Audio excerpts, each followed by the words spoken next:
Đây bây giờ mà đơn hàng này.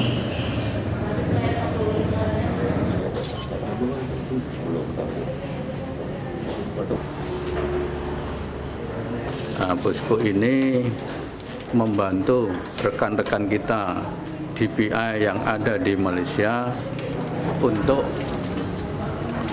pengungkapan atau identifikasi korban.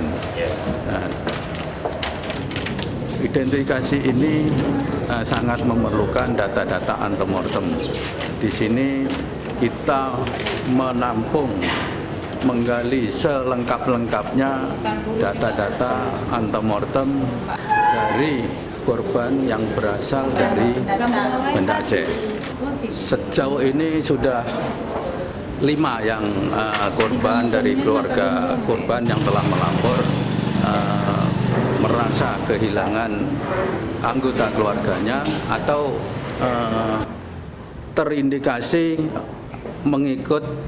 ikut dalam kapal yang menjadi korban tersebut.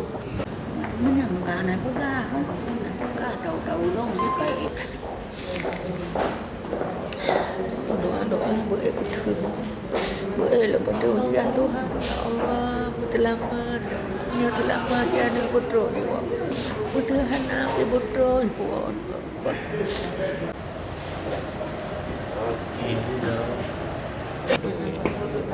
Itu.